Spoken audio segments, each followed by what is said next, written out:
মাহমুদুর রহমান মান্না, নাগরিক ঐক্যের কেন্দ্রীয় নেতৃবৃন্দ, নাগরিক ঐক্যের পক্ষ থেকে আমার ব্যক্তিগত পক্ষ থেকে সংগ্রামী অভিনন্দন এবং শুভেচ্ছা।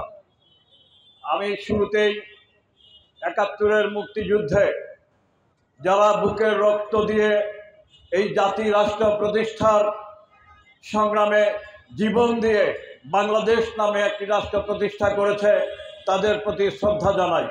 আমি শ্রদ্ধা জানাই এবারের যে ছাত্র জনস্বৈরাচারের পতন ঘটিয়েছে, আবু সাইদ সহ মুগ্ধ সহ সকলের ১৯৭২ সালের পর থেকে এ পর্যন্ত বাংলাদেশে বহুবার সরকার পরিবর্তন হয়েছে, দুইবার সামরিক শাসন জারি হয়েছে, গণতন্ত্রের নামে বিভিন্ন রাজনৈতিক দল ক্ষমতায় ছিল, কিন্তু আমরা আমাদের গণতান্ত্রিক অধিকার আমরা পাই নাই, যার প্রেক্ষিতে এই স্বৈরাচারের বিরুদ্ধে দেশের মানুষ তাদের যে বিক্ষোভ, তাদের যে ক্ষোভ দানা বেঁধে উঠেছিল, সেই ক্ষোভের বহিঃপ্রকাশ শেখ হাসিনাকে পালাতে হয়েছে।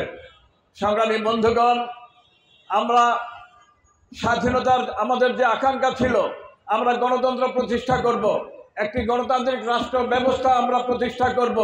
গণতান্ত্রিক রাষ্ট্র ব্যবস্থা প্রতিষ্ঠিত হয় নাই। আমাদের আকাঙ্ক্ষা ছিল বাংলাদেশ স্বাধীন হলে স্বাধীন বাংলাদেশ একটি মানুষের বাস উপযোগী রাষ্ট্রে পরিণত হবে।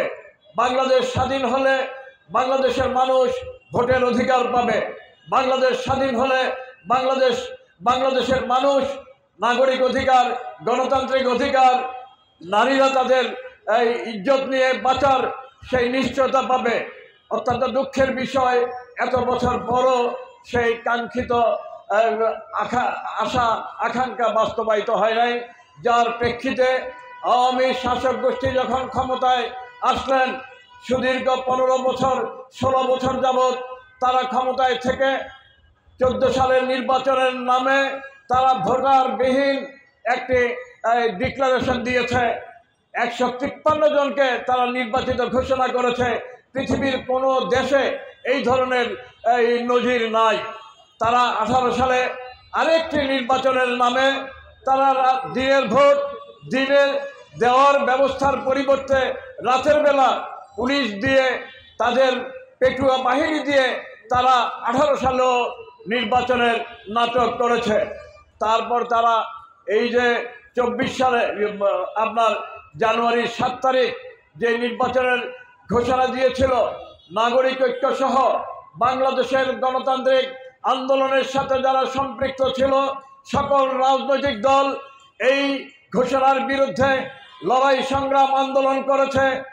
আন্দোলন করার মধ্য দিয়ে একটা সময় এসে ছাত্রদের যে কোটা বিরোধী আন্দোলন সম্পৃক্ত হয়েছে, এই ধারাবাহিকতায় আপনার এই 14 সালের জুলাইয়ে যে ছাত্র জনতার অভ্যুত্থান, এই অভ্যুত্থানে শেখ হাসিনাকে পালাতে হয়েছে।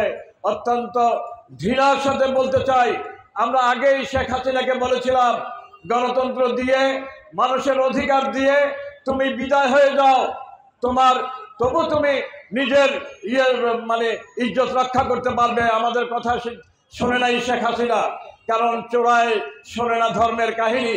শেখ হাসিনা এবং তার সহযোগী যারা, তারা বাংলাদেশকে একটি ফ্যাসিবাদী শাসন ব্যবস্থার মধ্য দিয়ে বাংলাদেশে স্বৈরতন্ত্র পাকাপোক্ত করতে চেয়েছে।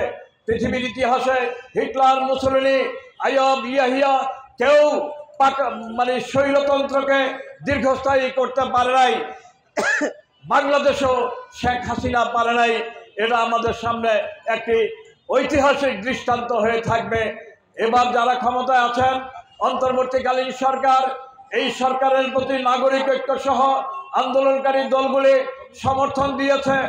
আমরা নিঃশর্তভাবে সমর্থন দিয়েছে।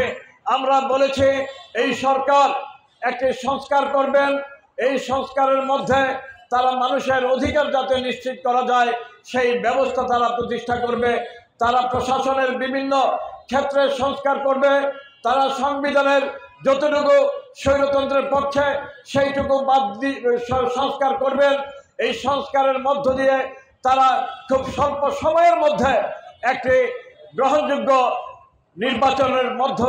নির্বাচন অনুষ্ঠান করবেন, যেই নির্বাচনে জনগণ ভোট দিয়ে জনগণের প্রতিনিধি নির্বাচন করবেন, যেই নির্বাচনের মধ্য দিয়ে বাংলাদেশ একটি গণতান্ত্রিক ব্যবস্থা কায়েম হবে, যেই নির্বাচনের পরবর্তী সময়ে আমরা যারা কল্যাণ রাষ্ট্রের কথা বলেছি, আমরা সামাজিক ন্যায় বিচারের কথা বলেছি, আমরা গণতন্ত্রের কথা বলেছি, সেই গণতান্ত্রিক অধিকার, সামাজিক ন্যায় বিচার, কল্যাণ রাষ্ট্র প্রতিষ্ঠার ধারাবাহিকতায় এগিয়ে যে নাগরিক ঐক্য, আমরা নাগরিক ঐক্যের পক্ষ থেকে সেই ঘোষণা দিয়ে আমাদের নেতা নাগরিক ঐক্যের পক্ষ থেকে সেই ঘোষণা ইতিপূর্বে করেছেন।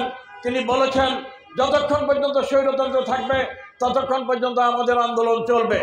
স্বৈরাচার শেখ হাসিনার পতন হয়েছে, কিন্তু স্বৈরাচারের যে ব্যবস্থা এখনো নিঃশেষ হয় নাই। যারা বিভিন্ন